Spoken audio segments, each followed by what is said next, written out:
for the best selection.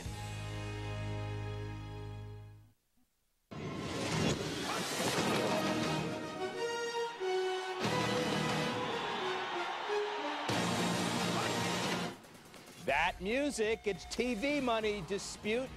How it could sway the NFL labor fight as talks are extended yet another week. Bryant backs in, falls away, puts it in. What a shot from Kobe Bryant. Yeah, but crisis mode for the Heat. What upcoming games against Kobe and Durant will tell us about the Heat's chances in June. Plus, Cy Josh. How likely could Josh Johnson win the Cy Young Award for the Marlins this year? Hang on, South Florida, your game. You're watching Toyota's Beyond the Game with Rick Horrow, the only locally produced sports business show in the country. Now, let's get down to business. Hello and welcome to Beyond the Game, and we give you an inside look at the $750 billion business of sports. I'm Rick Horrow. And let's meet our Toyota opening drive panel. Sports agent Darren Heitner, CEO of Dynasty Athlete Representation, and sports attorney Rick Davis. As always, thank you both for joining me. NFL owners and the Players Union have taken labor talks into overtime. Negotiators on both sides have accepted a federal mediator's recommendation and extended the expiring collective bargaining agreement until next Friday, buying them more time to reconcile their significant differences. The biggest issue, how to share $9 billion in annual revenue. And here are the most recent work stoppages in the four major pro sports. NFL players went on strike in 1987, but it lasted only 24 days. Owners hired replacement players. The NHL lost an entire season when they locked out players in 2004-2005. The NBA locked out players in 1999, and baseball players went on strike in 94-95 for 232 days, wiping out the World Series. Hey guys, labor talks feature a new union leader, DeMaurice Smith, against an untested commissioner, Roger Goodell. How much hope do you have that something can get done in the next week? I'm not sure that something will get done in the next week, but I do believe that something will get done before the start of the regular season. Realize that even though the leaders of the NFL and the NFL Players Association are new at their respective positions, these are experienced negotiators. They have the help of an experienced federal mediator. I do believe something will get done, maybe not the next week, though. I think so too, Rick. I think there's a good chance something could happen by the end of the week, even though these two guys are new at it. You know, they don't have the relationship that Paul Tagliabue and Dean Upshaw had. I think both of them are working, and I think the mediator has done a great job. So I'm not going to be surprised if they iron out the details by the end of next week. Well, they haven't had experience working with each other, but George Cohen, the federal mediator, tries to get to yes in baby steps. Yes, extend for a day. Yes, extend for a week. We'll see if that momentum does carry on. And if talks go nowhere, though, the NFL Players Association may decertify before the collective bargaining agreement expires next Friday.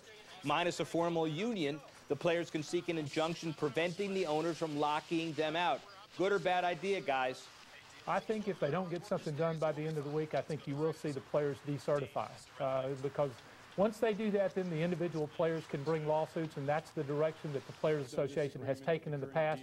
And I think you'll see that happen again this time if there isn't an agreement. And decertification is something we could talk about for a very long time. I'll speak about it from the sports agent side. You might see the wild, wild west actually happens because there will be absolutely no regulation over sports agents. People that have been suspended, had their licenses revoked, will now once again be able to represent players.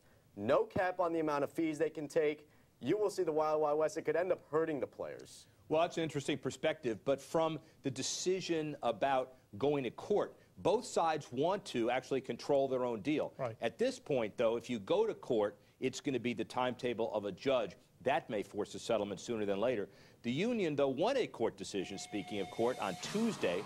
The judge ruled owners are not entitled to $4 billion in TV money next season, even if they lock out the players.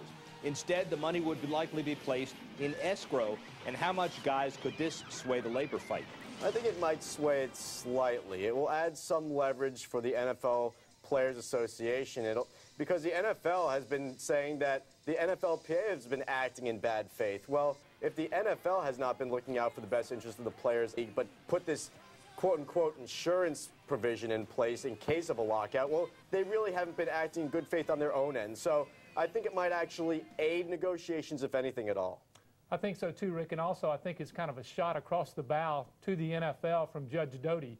And that's where he's been kind of the guy. He's been the judge that all these issues have come up before in the past. And he'll be the guy that they're in front of again. I see. So what the league is seeing is Doty has a lot of times sided with the players. This is another example of that. And so I think it might be a motivating factor for the NFL that they don't want to get back into the courthouse with him. And I know, guys, we're all tired of hearing this, but let's get set for NBA, Major League Baseball, and hockey negotiations coming up. Won't that be fun? As for the TV money, here's how the $4 billion breaks down per network. Goodell has said the league would rebate the networks when play resumed, but that's only partially true, by the way. The DirecTV fees for NFL Sunday Ticket, which are now almost $1 billion, would not have to be returned. James at the top, fakes it, LeBron, a three for the tie. Off the rim, no! The Knicks rebound with 1.3 to go. Yeah, difficult week for the Heat since last Sunday's loss to the Knicks. LeBron and company have also lost to the Magic and Spurs during a stretch against some of the best teams in the NBA. The Heat in the midst of a 13-game gauntlet that'll stretch over the next 3 weeks. The most notable games include rematches with the Bulls and the Spurs, plus the Blazers, Lakers, and Thunder, all teams with winning records and aspirations of winning the NBA championship. Hey, guys, the Heat lost by 30 to the Spurs last night. Mike Bibby not making a difference, among others. The Heat only 14-17 versus winning teams. Is it time to press the proverbial panic button? No, I don't think it's time to panic yet, but I think what this shows you, Rick, is that you can't put a team together with a couple of guys, whether it's 3 guys like the Heat signed. It's hard to put a team together. You've got to be, and I think with they've won the games against the losing record teams, but against the other great, quote, teams, they've fallen short. And I think Bibby is a good addition. Whether he's going to be a big enough addition to make that big of a difference, I don't know. Yeah, you don't press the panic button just yet. There are 2 seasons in the NBA, the regular season and then the playoffs. If the Heat play well, finish up the season strong, get the number 1, number 2 seed, and then play well in the playoffs, everyone will forget about what happened recently. Well, we shouldn't forget about this. This is a shameless plug, by the way. We're re-releasing When the Game is on the Line this week and a signing at PGA National at 12:30 for the Honda Classic tomorrow. But it's also a chronicle of the Heat and the Dolphins and the last 30 years of South Florida sports. So, yeah, I'm the host, so I get to plug the book. And you get an autographed copy? Is that what you I gave you one, and you're not getting it. I'm going to take it back and try to give it to somebody else.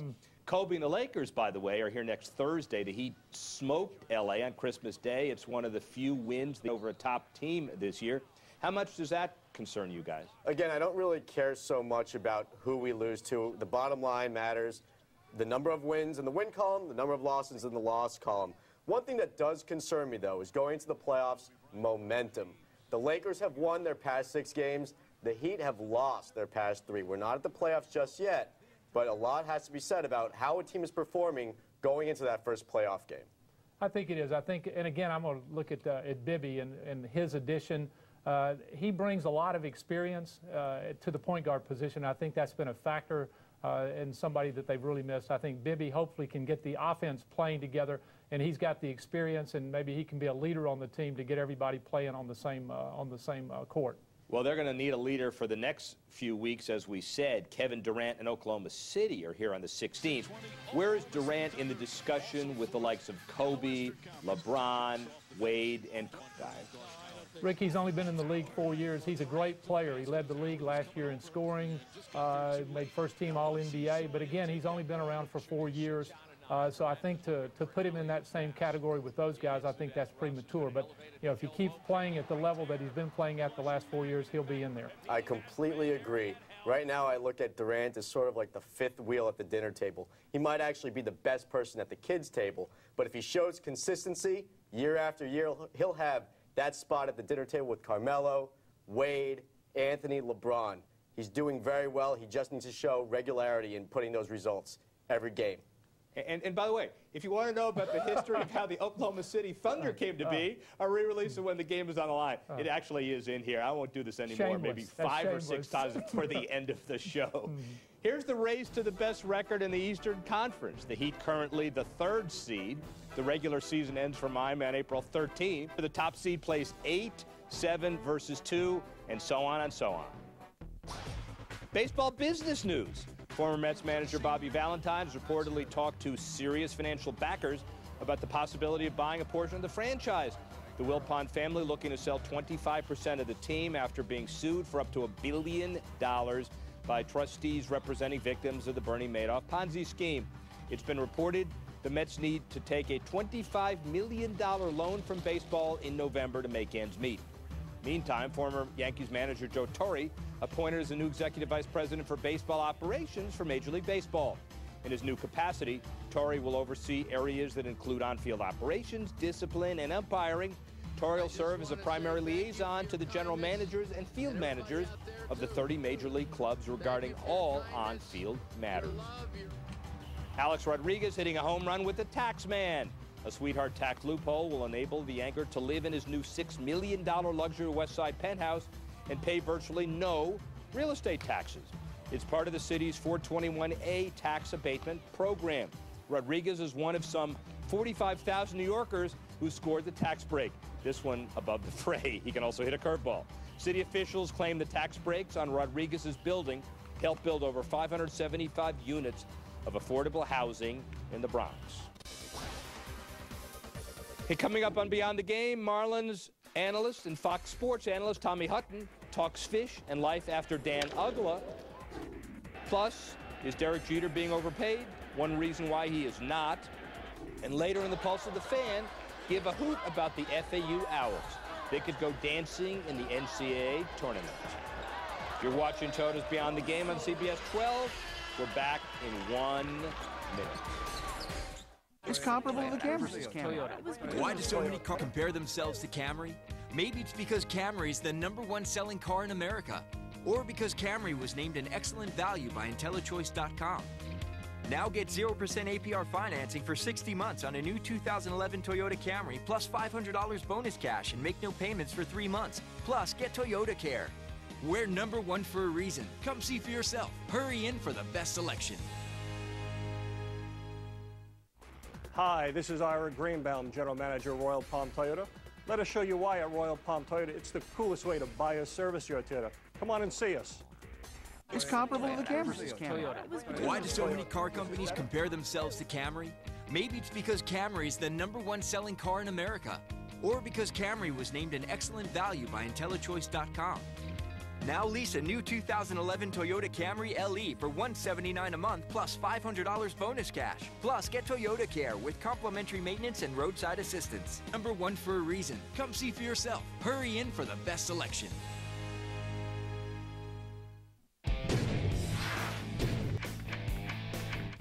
You know, it may not seem like it, but Derek Jeter received a pay cut in the offseason, is in line with other old-time Yankee greats. He's taken 20% less, sandwiched between the pay cuts Babe Ruth and Lou Gehrig took later in their careers. The exceptions are Joe DiMaggio and Mickey Mantle, whose peak and low salaries remained the same. Of course, Jeter is still making up to $51 million over 3 seasons. Let's play fast money. NBA Commissioner David Stern continues to reiterate the current labor agreement is in dire need of an overhaul. Stern has publicly said on numerous occasions team owners collectively expect to lose more than $300 million this season. The NBA labor deal expires on June 30. And Blake Griffin's dunk over a Kia Optima during the NBA Slam Dunk Contest reportedly took over finalized. One of the primary concerns was convincing Sprite, the dunk contest title sponsor, that Kia was not trying to ambush market the event. All-Star Saturday Night drew more than 8 million viewers, the most watched in the 26-year history of the event.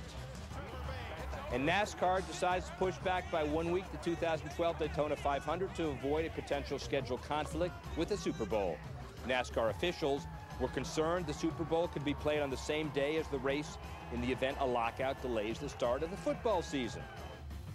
And the Minnesota Vikings lost $10 million in gate receipts because of the Metrodome roof collapse, according to a report. The commission recently voted to replace the roof at a cost of $18 million, but the Vikings continue searching for new stadium options across the Minneapolis region. Put your game face on, have some fun, but at the same time, we mean business. Yeah, do the fish actually mean business? We'll see as Marlins spring training is underway.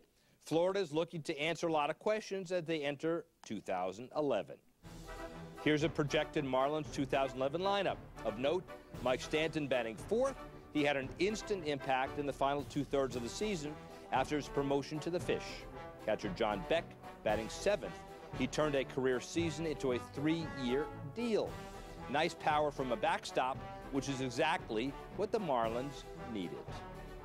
Well, spring training is here, and how are the Marlins shaping up this season? We'd like to welcome in Marlins Fox Sports analyst Tommy Hutton. Rick, always a pleasure to be here. You know that. Yeah, I guess so. Let's start with who's not here. Dan Uggla traded in the offseason to Atlanta. How much will the Fish miss him? You know, they're going to miss Dan Uggla. There's no question about it. I think they're going to miss his leadership, his presence in the clubhouse, his 30 home runs. I think there are areas that they'll pick up that, and I think the defense may be a little bit better at second base. Yeah, people may be surprised by the outcome of that, but Hanley had a down year by his standards in 2010. Obviously, what do you expect from him this year? Well, Hanley ended up at 300. He had 21 home runs, but the RBIs were down. I think he's going to have a much better year. He's come into spring training. I will say it seems like right now with a much better attitude, and hopefully that continues and carries on during the season. I think he's at a point in his career where, if not outgoingly, at least by example, to be a little more of a leader. Yes or no, real quick, is he going to run after ground balls this year? I hope so I don't have to yell on TV. Yeah, I understand. With some of the money the Fish saved on Uggla, though, they brought in pitcher Javier Vasquez. And which Vasquez are they getting? The one that was good with Atlanta or the one that struggled in New York? I think they're going to see one maybe not quite as good in Atlanta. He had a tremendous year when he was with the Braves. He's happy to be here. He has a home in South Florida. He had opportunities to go to other clubs. He really likes this team. I think his veteran presence in the rotation is going to be important. And he's learned how to pitch. He may not still have the same fastball, but here's a guy who's learned how to pitch over the years. He's a good one. So they got a motivated Vasquez at the very least. How surprised would you be if Josh Johnson was to win the Cy Young this year? Not surprised at all. He's come into camp with a great attitude. If you watch him run the drills that all the pitchers do, he is always one of the leaders. He's in great shape. He won the ERA title last year, and I think his key this year, and he's talked about it, he needs to try to get deeper into games, try to go 7, 8 innings, a little more. Aren't those drills for show? Do people care about those drills anyway? Leave it alone. Don't answer that question. Chris Coughlin coming back from a knee surgery thanks to the now infamous shaving cream incident. He's moving to center field, and how confident are you that he can pull it off? You know, here's a guy, Chris Coughlin, Rookie of the Year 2 years ago. He learned a new position in left field, and he played it quite well. I don't think he's going to have a problem learning how to play center field. Where I have my questions right now, is he going to be able to stay healthy with that knee to roam a much larger territory in center field? By the way, Chris Coughlin, I apologize for mispronouncing your name. You hit 300, I'll pronounce your name right. As for the young guys... He did when he was a rookie. Yeah, all right. Well, then my bad. Do it again.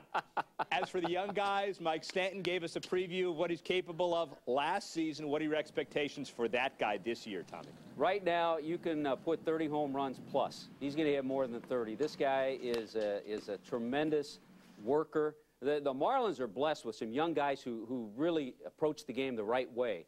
Stanton has all the tools. He knows what he needs to do to get better, and I expect him to have a terrific year. And his version of CPR, crowd-pleasing rockets, I think is probably right. How good is Logan Morrison, by the way? Another guy that has a great approach. This guy's an old-school guy. He's a leader. He'll be a leader as he gets a little more time in the big leagues.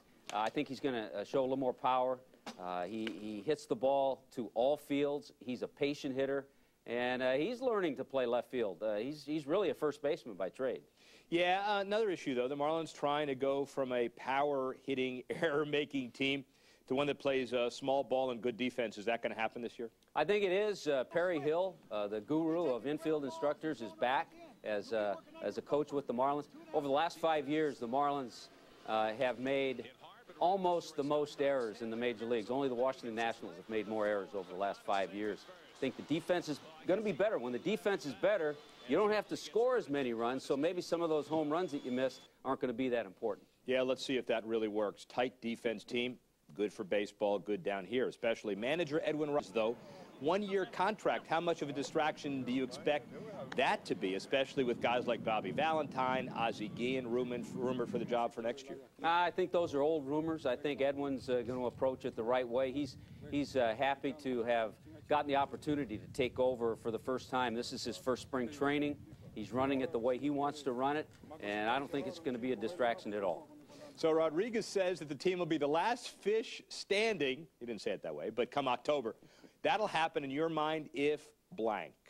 If the defense plays the way it should, if Stanton hits his 30 to 35 home runs, if the bullpen, which was horrible last year, had 25 blown saves, if the bullpen is much better, and it should be, and if Coughlin can play center field, if Matt Dominguez takes over at third base and gives him some of that defense. There are a lot of ifs, but you know what? Every club has a lot of ifs. Tommy Hutton, he goes to malls, he goes to signings. Everybody knows him. I'm just excited to be in the wide air we call Tommy Hutton's space. Thank you so much for joining us on Beyond the Game. Yeah, boy, here's the projected 2011 National League East standings according to Baseball Prospectus. They believe the Phillies will win a 5th consecutive division title. They predict Marlins will finish 84 and 78. And if that holds, it'll be the 3rd time in 4 years the Fish have finished above 500. Hey, the Pulse of the Fan next. You're watching Toyota's Beyond the Game. We will be back in 2 minutes. See why more people are choosing CBS 12's Good Morning South Florida. Thank you for making us your choice in local morning news. Weather, traffic, and news from your community. Wake up to something good. CBS 12's Good Morning South Florida. It's comparable to Toyota. Our car. Why do so many car companies compare themselves to Toyota? Maybe it's because Toyota is the #1 choice among consumers. Or because 80% of Toyotas sold in the last 20 years are still on the road. Now get a new 2011 Toyota Tundra with 0% APR financing and make no payments for 3 months. Plus, get Toyota Care with complimentary maintenance and roadside assistance. We're #1 for a reason. Come see for yourself. Hurry in for the best selection. You knew you'd be sleeping on the couch, but the car seems extreme. But wait, here it comes. Your Xfinity TV moment. When you remember that the world's greatest collection of on-demand shows and movies, even HBO and Showtime, is right on your iPad. Just download the free app to start watching Xfinity On Demand, now on your iPad, only with Xfinity. It's comparable to Toyota. Our car. Why do so many car companies compare themselves to Toyota? Maybe it's because Toyota is the #1 choice among consumers. Or because 80% of Toyotas sold in the last 20 years are still on the road. Now get 1.9% APR financing for 60 months on a new 2011 Toyota Corolla and make no payments for 3 months. Plus, get Toyota Care. We're #1 for a reason. Come see for yourself. Hurry in for the best selection. Say you want to take the family out for a picnic, but you don't like the looks of those clouds. Well, on your CBS 12 mobile app, you can get live local radar to see if it's going to rain. Things look pretty good. The free CBS 12 mobile app, connected to you.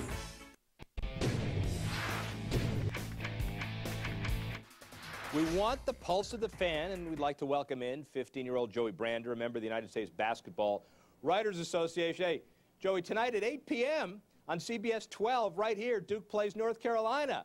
Some projections have Duke facing Florida Atlantic in the NCAA tournament. How likely will FAU win the Sun Belt and make it to the big dance? Well, that's right, Rick. If the FAU Owls win their Sun Belt Conference tournaments next week, they'll be going dancing. Many brackets predict that they'll be facing the Duke Blue Devils in the first round in Charlotte, which is sort of like a home game for Duke. But if that happens, don't underestimate the Owls, and as they could make it a competitive game. Now, while they have been struggling as of late, they lost 2 games in a row a couple weeks ago to Denver and Louisiana Lafayette, mainly because they haven't been defending the perimeter well, which could be a big factor against Duke. We all know that the Blue Devils like to shoot the 3, and in their last 2 losses, opponents against FAU have shot 54% from behind the 3-point line. But first, to even get to face Duke, FAU needs to win their conference, which will be their first task. All right, the big dance, real quick. Who are your top 4 seeds? Right now, I think Ohio State, Duke, Kansas, and Pitt will be the top 4 seeds. All right, here's the final issue. I don't know if you knew it, but I'm coming out with a new book. If I give you this book, this one, will you read it? I will definitely read it. One night I'll read it, Rick. I'll see you next week. Up next, this day in sports history, you're watching Toyota's Beyond the Game. We're back in 2 minutes. It's comparable to Toyota. Our car. Why do so many car companies compare themselves to Toyota? Maybe it's because Toyota is the #1 choice among consumers. Or because 80% of Toyotas sold in the last 20 years are still on the road today. Now lease a new 2011 Toyota Corolla LE for $149 a month. That's $149 a month. Plus, get Toyota Care with complimentary maintenance and roadside assistance. We're #1 for a reason. Come see for yourself. Hurry in for the best selection. You knew you'd be sleeping on the couch, but the car seems extreme. But wait, here it comes. Your Xfinity TV moment. When you're in the world's greatest collection of on-demand shows and movies, even HBO and Showtime is right on your iPad. Just download the free app to start watching Xfinity On Demand, now on your iPad, only with Xfinity. It's comparable to Toyota. Our car. Why do so many car companies compare themselves to Toyota? Maybe it's because Toyota is the #1 choice among consumers. Or because 80% of Toyotas sold in the last 20 years are still on the road today. Now lease a new 2011 Toyota Tundra Double Cab for $269 a month. That's $269 a month. Plus, get Toyota Care with complimentary maintenance and roadside assistance. We're #1 for a reason. Come see for yourself. Hurry in for the best selection. Next line, Matthew McConaughey on his future plans. Are there any wedding plans here? One of these days, maybe. Maybe not. Not today. Not today. Plus, please, Darren Chris. Monday morning at 9 on CBS 12. The doctors, your girl partner for a reason. And who better to discuss your privates than the very public Joan and Melissa Rivers. I once took off my bra. I killed 2 baby seals. Monday at 4 on CBS 12. This day in sports history, March 5. 1965, Ernie Terrell defeats Eddie Machin to win the vacant WBA heavyweight title. It had been stripped from Muhammad Ali, who won it back from Terrell in 1967. 1982, Gaylord Perry signs with the Seattle Mariners and wins his 300th game that season. 1985, Mike Bossy becomes the first hockey player to score 50 or more goals in 8 straight seasons. And in 1993, the Marlins play their first spring training game and win. NCAA basketball takes over for the next 4 weeks, and Beyond the Game will air Saturdays at the special scheduled time of 11:35, following CBS 12 News at 11. That's our show, ladies and gentlemen. Thank you so much for joining us. See you next time when once again we go Beyond the Game.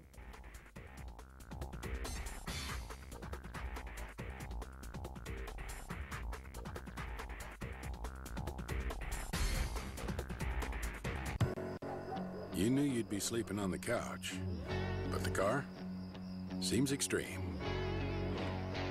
But wait,